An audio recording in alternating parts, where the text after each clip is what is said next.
Hi everyone, this is Bobbie Crow, the Artistic Director of iconiQ the Soundtrack Orchestra. I want to thank you all for following us, following our videos, monthly videos. So I wanted to do a little segment every month that was just about me.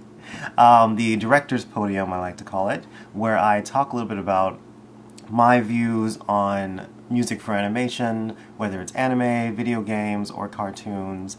So we're going to start with my anime soundtrack review, which I list the top 10 anime soundtracks from the past season. This time it will be the summer 2014 anime season, and I'll just talk about my opinions and views on the background music and how effective it was at recreating the atmosphere of the anime. So this will not be about the openings and endings and the songs and things like that, unless they were prominently featured within the show itself. Number 10, iconiQ. Not a big fan of some of the faster, more music that happens during the fight sequences. I think where it does stand out, some of the slower, sad string melodies that are done during the intimate moments when something bad has happened, when we're saying goodbye to a character. I think those melodies are very effective. But at times, those two sections, you have the fast fighting techno and the sad melodies, they don't sound like they were done by the same person, or that they belong to the same show so much. But you know, it's a solid sound. Definitely not going to remember this score at all. I just looked back. Number 9, Rail Wars. This was definitely a joyful score. Lighthearted, easygoing. It's simplistic. There's nothing that pops out too much, and I like it because it definitely portrays the simplistic wish of the main character in the story. Melodically, there's really nothing out of the ordinary or extraordinary. It's cute. It's just not as sophisticated as I want it to be. But then again, you think of the storyline itself, it's definitely supposed to be something forgettable. Later on in this countdown, there'll be another one which I think does a better job at using this sort of simple setting, simple premise, and creating music that is still effective. I just feel like Rail Wars doesn't do that. But for the type of show it is, I'll accept it. Number 8, Sailor Moon Crystal. Oh gosh, I have so many opinions about this, but I'm gonna keep this short. On the positives, this is definitely exactly what I expected, knowing the composer Yasuharu Takanashi's background work. I knew it was going to be very atmospheric. It is very cohesive. To me, it does sound very magical girl, shoujo type writing. We have a lot of strings, create a delicate atmosphere. I think that's done very well. The problems I have with this score is it doesn't have enough impact. For a show that has affected a number of people in a number of countries, I wanted to hear distinctive sounds for each moment that happened. I wanted to hear a strong transformation music. Sometimes it might be the orchestration which throws me off because it is a little one note. You know, it is Magical Girl. It seems to be aiming for a different type of audience. Number 7, Tokyo Ghoul. Ethereal, surreal, ambient are pretty much the words I used to describe this score. With the use of the choral voices and the orchestra, it does lean upon that epic drum and bass rhythmic, with a lot of oohs and ahs in the choir cliche. What I do like, however, is the use of some parallel progressions within some of the writing to give off this eerie, vampiric, chromatic sensibility. Because to me that really fits with the flesh-eating characters that we have. It's a solid, high-energy score that really equates itself well with what's happening in the scene. I do wish there was a bit more moments of lightness and for some of the intimate scenes between characters. But all in all, I was pretty impressed by this. I think this is a good soundtrack, a good Danny Elfman soundtrack for what's happening with Tokyo Ghoul. Number 6, Sword Art Online 2. A definite change in this show from the first season. We have a grittier, more rugged scenery, and thus the sound has become a bit more electronic, a bit more modern. We're using guns instead of swords, so I'm glad that there is a change in the music. I do miss some of the fantasy, Final Fantasy-esque sweeping melodies of the original, but I understand completely why Kajiro had to reassess and sort of lean more towards the ambient, the electro-pop, techno music, because that is much more fitting to the constant action battle of gun battles. I think this needed just a little bit more of a distinction from some of the other techno, baroque pop mixes that he's done in the past. I think it's very fitting for what's happening in this new season. Perhaps not as fresh as some of the others, but it's a definite throwback. It's a definite nostalgia beam.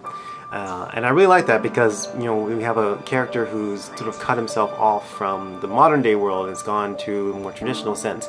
And it's nice to get that through the music. There are some typical progressions that can get a little cliche and predictable, but I like the overall cute feel. It's simple. You can tell this is someone from a different generation who grew up knowing that melodies were very important, even in shows where you're creating the background music and the music is not the absolute focus. We still want to create sounds, songs, tunes, and cues that accurately reflect what's happening in the scene, and one of the ways to do that is to create a very memorable, striking melody with different instrumentation. I think some of the string writing is great in here. It's very, very traditional. A positive, light-hearted, easygoing score for the summer season, because that's what summer's about. It's about going to the beach, enjoying yourself, learning new things. It's great. Number 4, Hana Monogatari. The Monogatari series has pretty mixed reviews. At least for me, musically, it's one of the stronger ones every season it comes out. What I've always loved about the Monogatari series is that each character is sort of given their own unique theme. The melodies and the instrumentation, I think, are very cleverly done, especially for the mysterious characters, the sort of villains of the series. Definitely uses the chromaticism to sort of give off this vampiric elements. And I love how the instruments are used as effects. They're not always melodic. They're just kind of there to give you a different timbre to hear, to let you know this is a different person with different goals. This is not about chords. This is not about progression and building in climax. This is about staying on one idea. If I might fall asleep by listening to the dialogue, I definitely wake up when I hear the music.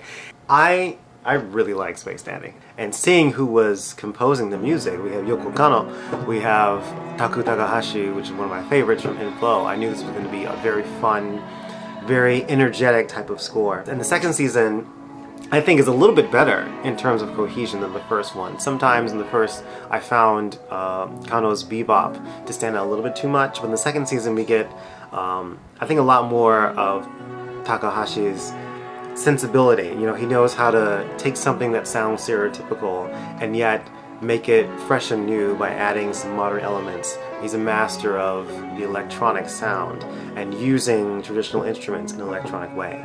And I think that he always creates these otherworldly, space age. It's quirky, it's spastic, and it reflects the randomness of each storyline. Doesn't take away from the scene, but it adds heck of a lot to each moment. Colors in the lines of an already colorful show. I mean, it's tough when you have something that is extremely funny or extremely self-referential or meta, and you have to compose music to fit that. And I think all the composers, the many composers that are involved in this,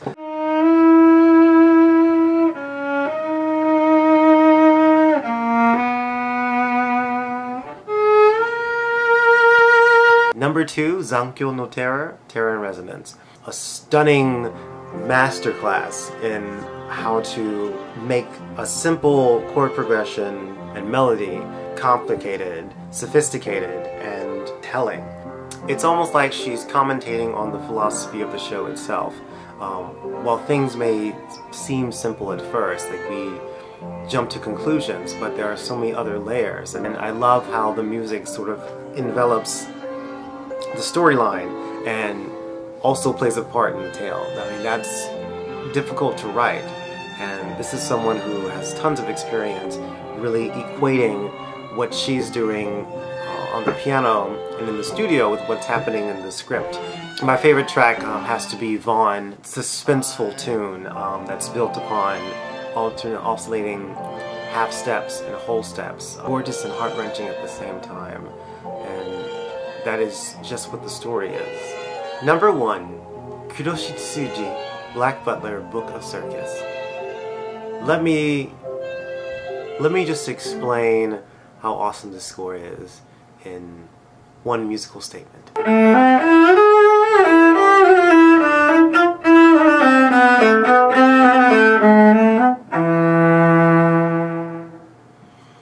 Now this is how you write a soundtrack for an anime. Motifs, leitmotifs, thematic material. It's an orchestra score, it's a chamber orchestra, and that is shown throughout every single piece.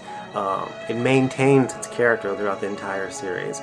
I love the reuse of the theme in its slower context for more of the spookier, suspicious moments. But my favorite has to be the initial setting of the circus theme when we first meet the circus people. Khachaturian Waltz circus theme.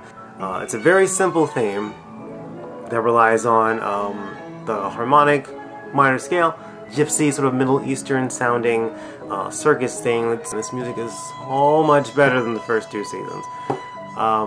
Cohesive, suitable, and clever. This is like a Tchaikovsky ballet. The end of the first ever anime soundtrack review in our Director's Podium. Leave a comment below if you agree or disagree, if I left something out, if you want to hear more of a couple of things. Just let me know what you think. This is kind of why I'm doing this, because I want to hear everyone else's opinions on the music for last season's anime.